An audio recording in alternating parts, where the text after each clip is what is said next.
اپنے خدا کے ساتھ ملاقات کرنا چاہتا ہوں، لہٰذا مجھے ایک رات کی مہلت دی جائے۔ باقاعدہ امام حسین علیہ السلام آپ جائیں نا زیارات پہ، جو دوست گئے ہیں وہاں ایک جگہ بنی ہوئی ہے جہاں آخری رات امام حسین اور عمر ابن سعد کی ملاقات ہوئی ہے، وہاں پر یاد ہے آپ دوستوں کو؟ آپ ذرا جو گئے ہیں وہ ذرا یاد کریں نا کہ امام کا جہاں روزہ ہے نا اس طرف نا تقریباً آپ کہہ لیں یہاں اڈے تک جگہ ہے آگے کر کے، وہاں ایک زیارت بنی ہوئی ہے کہ یہاں پر آخری رات امام حسین اور عمر ابن سعد نے ملاقات کی ہے، اور اس ملاقات میں امام نے پھر اس کو دعوت دی ہے اسلام کی، پھر اس کو تبلیغ کی ہے مولا نے۔ جب وہ نہیں مانا تو پھر مولا نے کہا اچھا اس طرح کرو، مجھے ایک رات کی مہلت دے دو۔ اس نے کہا آپ کو کیا ضرورت ہے رات کی؟ تو مولا فرماتے ہیں کہ تم لوگوں کو پتہ تو ہے میں اپنے خدا سے کتنا پیار کرتا ہوں، مجھے قرآن سے کتنا پیار ہے، مجھے خدا سے کتنا عشق ہے، میں اپنے خدا کو یاد کرنا چاہتا ہوں اپنی زندگی کی آخری رات کو۔ اور پھر امام حسین کہتے ہیں اس رات کو 3 حصوں میں امام نے تقسیم کیا ہے، ایک حصہ صحابیوں کے خیموں میں، ایک حصہ رشتہ داروں کے خیموں میں، اور ایک حصہ خدا کی عبادت کو۔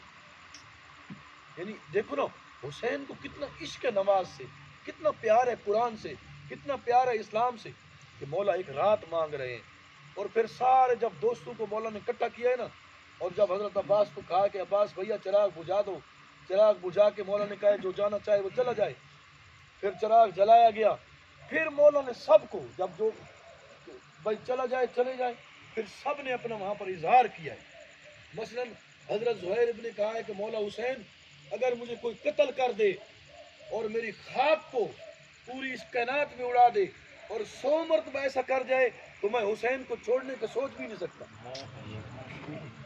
وہاں پر یعنی مولا نے ان سب کو اپنی اپنی جنت دکھائی ہے مولا نے، کہ زہیر یہ تیری جنت، حبیب یہ تیری جنت، بریر یہ تیری جنت، کتنا عظیم منظر ہوگا۔ حضرت زہیر ابن کین، یہ ایک آپ کو اور بات بتاؤں کہ مولا کے جو صحابی تھے نا کوئی عام لوگ نہیں تھے، اپنے قبیلے کے سربراہ، اپنے اپنے علاقوں کے بہت بڑے مطلب لوگ تھے، وہ ایسے نہیں کہ ایسے حسین کے ساتھ اکٹھے ہو گئے۔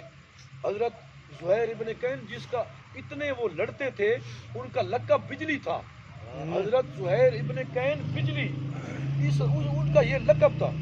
10ویں کی رات وہ مسکرا رہے ہیں تو ساتھ ایک دوست پوچھتے ہیں ان کے زہیر یار یہ تم مسکرا رہے ہو آج کی رات کو، اتنی مشکل رات، کل اتنا مشکل دن، شہادتیں۔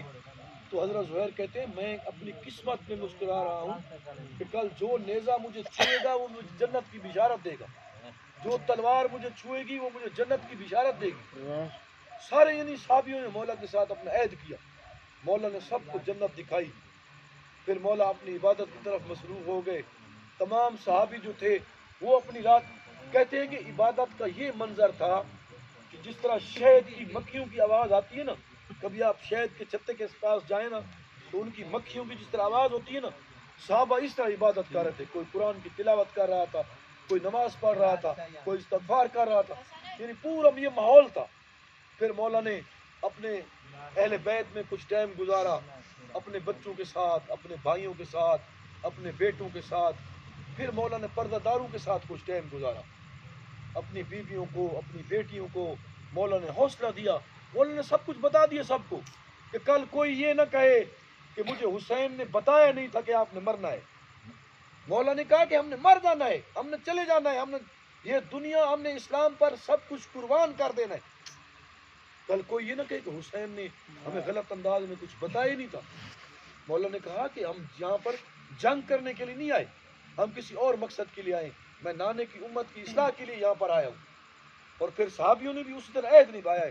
رات کو جب یہ اعلان ہوتا تھا نا یزیدی فوج میں، باقاعدہ ڈھول بجا کر وہ اعلان کرتے تھے کہ فلاں بندہ اتنے ہزار لشکر لے کے آیا ہے، فلاں بندہ اتنے ہزار لشکر لے کے آیا ہے۔ جب 9ویں کی دیگر شام کو نا، شام سے تھوڑا سا پہلے یہ شمر ملون جب آیا ہے نا 4 یا 5 ہزار کا لشکر لے کر اور بڑا اعلان ہوا ہے وہاں پر، تو ادھر سے بیویوں کے خیمے کی رونے کی آواز آئی ہے۔ جب شمر کمینہ آیا ہے نا تو بیویوں کے خیموں میں رونے کی آواز آئی ہے، بی بی زینب پریشان ہو گئی ہے۔ جب شام کا ٹائم ہوا ہے نا تو حضرت حبیب کو اس بات کا پتہ چلا ہے کہ علی کی بیٹیاں اس جنگل میں پریشان بیٹھی ہیں۔ حضرت حبیب ابن مظاہر جو سب سے بوڑھے صحابی تھے، امام کے بچپن کے دوست تھے، سارے دوستوں کو اکٹھا کیا، سارے صحابیوں کو اکٹھا کیا. کہتے یار تم نے یہ سنا ہے کہ جب سے شمر آیا ہے نا زینب بہت پریشان ہو رہی ہے، جب سے شمر آیا ہے نا بیویوں کی آواز بلند ہو رہی ہے، اے بیویوں کو کچھ دلاسا دو، میرے ساتھ آؤ. سب نے اپنی تلواریں، اپنی تیریں، اپنے سامان حضرت بلال کے سامنے لا کے رکھے. تو حضرت حبیب نے کہا اٹھاؤ ان سب کو. اٹھا کر جناب سیدہ کے خیمے کے باہر آئے، ساری چیزیں وہاں پھینک کے باہر رکھ کے سلام کرنے کے بعد جناب حبیب ابن مزار کہتے ہیں اے علی کی بیٹی، اے زہرا کی بیٹی، اے حسین کی بہن، یہ غلام تیرے ساتھ وعدہ کرنے آئے ہیں کہ جب تک ہم زندہ ہیں اگر حسین کی طرف کسی نے میلی آنکھ سے دیکھی تو ہم وہ آنکھ نکال دیں گے، اگر حسین کی طرف کوئی ہاتھ اٹھا تو ہم وہ ہاتھ کاٹ کے رکھ دیں گے. یہ پھر بی بی کو تسلی ہوئی. لیکن کربلا میں حضرت عباس پر کوئی اتنا مان تھا نا علی کی بیٹیوں کو کہ جب تک حضرت عباس زندہ رہے کوئی ٹینشن نہیں رہی، کوئی مسئلہ نہیں رہا. 10ویں کی رات کو میں اکثر بتاتا رہتا ہوں نا، بس اس کے بعد ختم کرتا ہوں. حضرت امام حسین نے بھی ڈیوٹیاں لگائی نا مختلف لوگوں کی کہ تم نے خیمہ کا خیال کرنا، تم نے کنات لگانی، تم نے خندق کھودنی، تم نے اس میں آگ جلانی، کچھ پہرا دینا. کچھ صحابیوں کو ڈیوٹی پہرے پہ لگائی نا. تو حضرت عباس ظاہر ہے فوج کے جرنیل تھے، انچارج تھے اس کام کے. حضرت زہیر ابن کین اور حضرت عباس کا گھوڑا جو ہے نا درمیان میں نا ایک خندق کے بار رات کو نا اسے کٹھا مل گیا بالکل آمنے سامنے. تو حضرت زہیر کہتے ہیں اے عباس آپ کے پاس ٹائم ہے؟ حضرت عباس کہتے ہیں ہاں میرے پاس ٹائم ہے. تو کہتے ہیں کہ میں آپ کو ایک پرانی بات یاد دلانا چاہتا ہوں، اگر آپ کے پاس ٹائم ہے تو وہ بات آپ سے کروں. حضرت عباس کہتے ہیں چلو اس طرح کرتے ہیں، یہ خیام کا چکر بھی لگاتے رہتے ہیں اور تو مجھے بات بھی بتا کہ کون سی بات ہے. تو حضرت زہیر کہتے ہیں کہ اے عباس تمہیں پتہ ہے کہ تمہارے باپ نے تمہاری ماں سے شادی کیوں کی تھی؟ کبھی غور کیا اس بات پہ؟ تمہارے باپ نے اس لیے شادی کی تھی تمہاری ماں سے کہ اللہ تعالیٰ مجھے اس بیوی سے اولاد دے گا جو میرے حسین کے ساتھ وفا کرے گی. اے عباس یہ آج کی رات کے لیے آپ کے باپ نے آپ کی ماں سے شادی کی تھی، یہ آج کے دن کے لیے. اس وقت کہتے ہیں حضرت عباس کا قد بلند تھا، 2 رکابہ گھوڑے پہ نا آپ سواری کرتے تھے. جیسے ہی جناب عباس نے ایسے جوش لیا نا گھوڑے کی اگلی ٹانگیں ادھر چلی گئی، پچھلی ٹانگیں ادھر چلی گئی، گھوڑے کی گردن جو ہے نا وہ زمین کے ساتھ ٹکرا گئی. اور کہتے ہیں اس رات حضرت عباس نے ایک حملہ کیا ہے، حضرت عباس نے حملہ کیا ہے. حضرت زہیر کہتے ہیں کہ میں دیکھ رہا تھا کہ حضرت عباس کی تلوار سے ایسے آگ کے شعلے بلند ہو رہے تھے. اور پھر واپس آ کے مجھے کہتے ہیں اے زہیر اگر مجھے میرے سردار نے کل لڑنے کی اجازت دے دی نا تو میں عباس وعدہ کرتا ہوں کہ میں کوفہ اور شام تک ان کی فوج کو پہنچاؤں گا، لیکن مجھے اجازت کل لے کے دینا حسین بھیا سے، اگر مجھے اجازت مل گئی تو کل پتہ چل جائے گا. یعنی یہ ایک واقعہ ایک آخری رات کا ایک جو ہے نا صحابہ کے ساتھ مولا کی مطلب ہے صحابہ آپس میں بیٹھے ہیں، کوئی کام ہو رہے ہیں، سب کچھ ہو رہے ہیں، تیاری ہو رہی ہے، لیکن جنت سامنے دیکھ چکے ہیں سارے، کوئی شک نہیں ہے ہر کسی کو.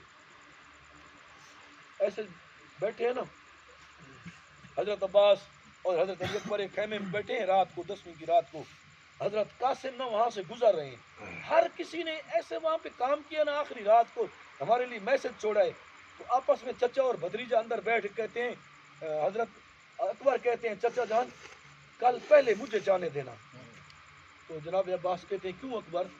وہ کہتے ہیں کہ اس لیے کہ میں نے سنا ہے کہ آپ کے جانے سے میرے باپ کی کمر ٹوٹ جائے گی، لہذا کل پہلے مجھے جانے دینا.